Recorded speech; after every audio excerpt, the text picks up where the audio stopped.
And I find social media fascinating. Whether it's like Snapchat stories or Facebook feeds, Instagram feeds, whatever social medium you use to kind of keep up with the world, I just find it fascinating. Now, I was looking at my Facebook profile, and since I'm old, I use Facebook. I was looking at my Facebook profile and saw that as of yesterday, I had 1,384 friends. I mean, that's a lot of friends, man. I got a lot of friends. 1,384 of them, right? Now, if you're smart enough, which I know you are, I'm sure the next question you're going to ask is like, well, Mike, how many of those people are really your friends? Well, that's a much smaller number. I mean, I have friends on Facebook I've never even met in person. So yeah, the friends thing is really funny with Facebook. But you know what I'm talking about. All of you guys have friends and followers and those types of things. And so we've been talking about friendships. We started last week and what it looks like to be a true friend. Last week we talked about true friends use their words carefully.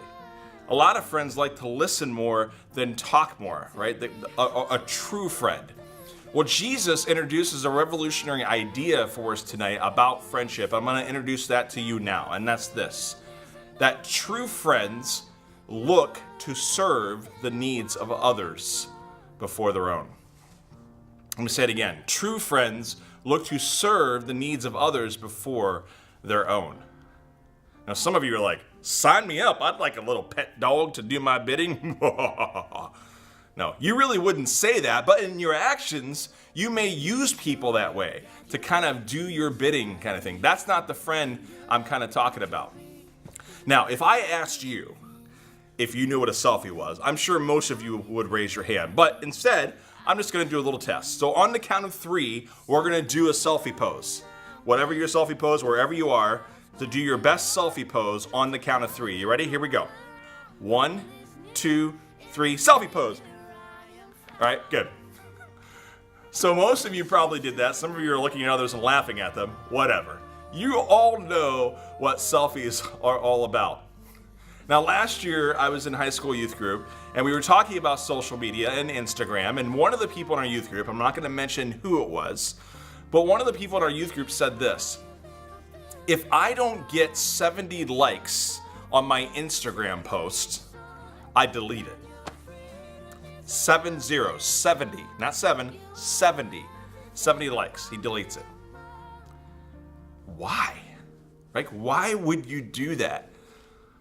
And I know most of you don't have that kind of posture, like 70 likes. Maybe that number is actually smaller. I don't really know. But if you had to think about it for just a moment, let's say 2016, starting January 1st to now, how many selfies have you taken this year? What do you think? How many selfies have you taken in the year 2016 so far? Now, for me, it's not that many because, quite honestly, I'm not that appealing to look at. I mean, I've got rolls on my neck right here. I've got a mole on my face. I've got nose hairs coming out of my nostrils. That's why I have the goatee to kind of mask that a little bit. You know, I told myself I'd never be like my dad with the ear hairs coming out. Well, I got older and I did. I had to pluck those too. You know, I'm just not that appealing to look at, so I don't take many pictures of myself that way. Some of you look a lot prettier and more handsome and you do that thing. That's great. I'm not saying that taking those things are bad per se, but have you ever thought about why we take selfies in the first place? I mean, why are we so fascinated by taking selfies? Whether you intended to or not, or know it or not, there's a message that's fed to us from our culture about the selfie. And that message is this: that you are the number one most important person on this earth. You are the center of the universe. Now, you may not have intended that when you're taking a selfie. It's not maybe what you thought you were trying to do, but that's the message that we take in when we take selfies. But have you thought through that a little bit? In some ways, you know, our Instagram feeds, our Snapchat stories, or our Facebook feeds, they're kind of like little altars, like virtual altars built to me, right? They're an altar to say, hey, look at my life and how wonderful it is, or please look at me and what I'm going through, or whatever. They become little altars for people to pay attention to us. And I've been in groups of friends and having conversations, and maybe you've been a part of a conversation like this as well. One of my favorite comedians, Brian Regan, I think captures this so well about, he calls the me monster. I love this video. See if you've ever been in a conversation like this. Realize that. I was at a dinner party recently. A bunch of people that I don't know. One guy talking plenty for everybody. And then me, myself, right? And then I, and then myself, and me. I couldn't tell this one about I because I was talking about myself, and then me.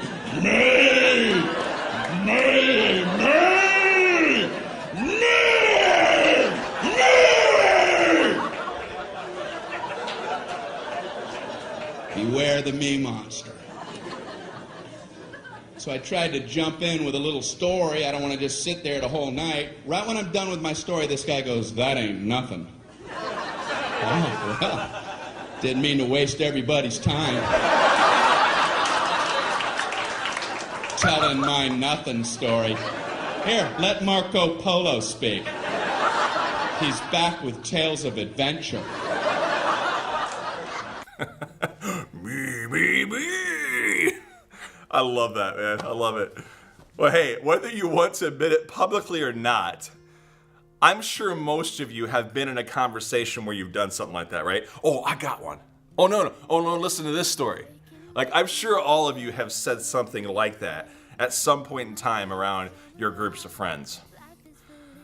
Now, Jesus had a much different picture of what it looks like to be a true friend. And let me set up the scene about the passage we're going to look at tonight.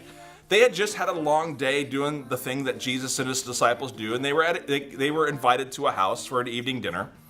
And what happens that back in those days, when you come into a house as guests, is there's a servant, someone whose status is low in the totem pole, bottom of the ladder, like person who is considered low above or low below everyone else. And that person's job when the guest enters the house is to wash their feet. Now, the reason they're doing that is because they don't have paved roads. They're wearing sandals. They're in the Middle East, trudging around in dirt all the time. Their feet are going to get real dirty. In fact, here's a picture of my foot. Some of you are like, "Ah, get that off the screen, ah!" Right? I'm just going to leave it up there for a little bit to gross you out a little bit more. But just to give you the idea that this is what happened. You walk into the house, someone washes your feet. But servants are the ones that wash feet. Now, Jesus, as far as the status ladder, as far as the kind of totem pole, if you will, was kind of up here because he was a Jewish rabbi. Jewish rabbis are one of the most respected and honored positions in all of the Jewish religion. So Jesus does something crazy in this text that totally catches the disciples off guard. Check out what Jesus does right here when he gets into the house. He got up from the meal, he took off his outer clothing, and he wrapped a towel around his waist, and after that, he poured water into a basin and began to wash his disciples' feet, drying them with the towel that was wrapped around him. I mean, this is crazy. He is actually doing the work of the servant, of what they're supposed to do. This most honored position is now doing the work of a servant. It's blowing their minds. In fact, it's not even blowing their minds, it's embarrassing the disciples. And Peter, when Jesus comes to Peter, Peter refuses. He "No, Jesus, you're not gonna wash my feet. I'm not gonna let you stoop down that low to wash my feet. No way." And then Jesus says something, nuts to Peter, but it's very, very key. And he says this to Peter. He says, "Unless I wash you, you have no part with me." Peter has left his family, has left his livelihood, his vocation, to follow Jesus wherever he goes all the rest of his life. Peter is all in with Jesus. And Jesus says, if you don't let me wash your feet, like that, if you don't let me wash that, you have no part of this. I'm kicking you out. You're done. That is insane. It just blows his mind. Why does Jesus say something like this? Well, it's because true friends look to serve the needs of others. In fact, Jesus says that if you want to be a true leader, if you want to be a real leader, you're going to be a person who serves the needs of others before their own. I mean, what would it look like for you to think about your friends' needs before your own? What if you did that for one another? I mean, what if your posture, your leaning of how you live your life is to be that kind of friend? What would the world be like? What would that look like for you? Because our culture, like we said about the selfie, is telling you you're number one. The altar of me, like my posts, right? Heart my Instagram feed. Look at my Snapchat story. Look at this cool thing I'm doing. That is the culture that feeds the message to you that you are the center of all things. But what if we were more known for being the type of person who knows what others' needs are and goes and serves those needs before serving our own? It would be a much different kind of world. Now, this doesn't mean that you're someone's slave, right? It doesn't mean that you stoop yourself to be less than human like a dog. That's not what real friendship is. That's not what a true friend does. A true friend is not a doormat. All right, that's different than serving the needs. You could serve the needs without being a doormat of someone else. You know, Jesus really didn't care about what the disciples thought about his status. He did it regardless of that. And in fact, he's modeling for us what it looks like to be the best kind of human being, the best way to live as a human. That he's showing us really how things are. You know, my wife and I, and granted, our relationship is not perfect. Somehow we've stayed together for 17 years. But one of the postures that we have, and I think makes a healthy marriage relationship, and I think it really makes a healthy friendship as well, is that we look to serve the needs of our spouse before our own. So I look to serve the needs of Julia. She looks to serve the needs of me before our own. Now, we're not perfect with that, obviously. We're human beings that screw up, make mistakes just like everyone else. But this is our posture. And you know what happens when we do that? When we both are doing that at the same time? Both our needs get met. And we don't have any competition. No one's abusing the other person. No one's taking advantage of the other person or harboring ill feelings or mean feelings toward one another, because we're both serving each other. And it's a beautiful thing. And our friendship has grown in amazing ways because of it, and our relationship. That's how it works. That's how the rhythm of how things should be, the way God has designed it, that's how it should be. And look, it doesn't have to be dramatic for you. It doesn't have to be this earth-shattering event of service for you, of trying to show off, really. It just is something that you decide to do in the everyday moments to show that you are a true friend. Listen to what Jesus says at the end of this text after blowing the disciples' mind by washing their feet. Listen to what he says here. He says, "You call me teacher and Lord, and rightly so, for that's what I am. Now that I, your Lord and teacher, have washed your feet, you also should wash one another's feet. I have set you an example that you should do as I have done for you. Very truly I tell you, no servant is greater than his master, nor is a messenger greater than the one who sent him. Now that you know these things, you will be blessed if you do them." Look, I'm not saying that you should wash one another's feet, right? That's not what I'm saying, although it is a really interesting experience. But what I am saying is I think you can serve your friends' needs this week. You can do that right now. You could do that today. You could do that this week.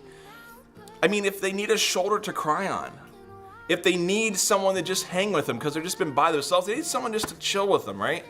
Or they need to vent about something. Maybe they're frustrated. They don't feel like they have someone to talk to. Maybe you're the person to vent to just listen to their frustrations. Maybe they need someone to call them out on something that's destroying their life. And they don't want to admit it, but they need someone to tell them, hey, you're killing yourself here. A true friend does that. That's serving them. You know, maybe some of your friends just need a hug today. Be aware of what the needs are of your friends and what would it look like for you to be a true friend and serve their needs before their own. Will you be that true friend this week? Take some time, you have an index card, write down a question that you have, and we'll go to your small groups in just a moment.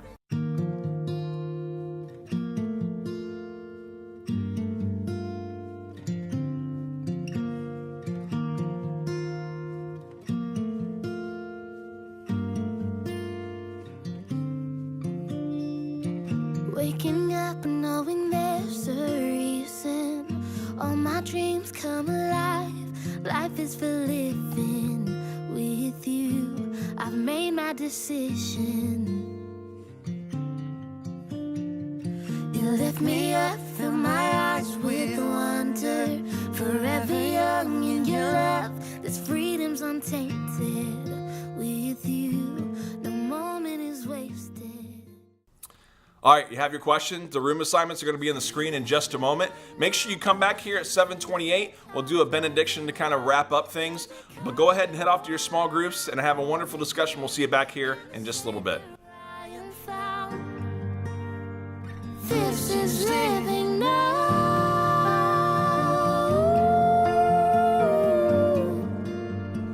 This is living now.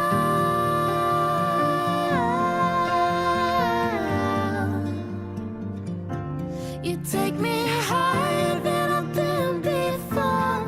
It's your perfect love that sets me sore. Got your freedom.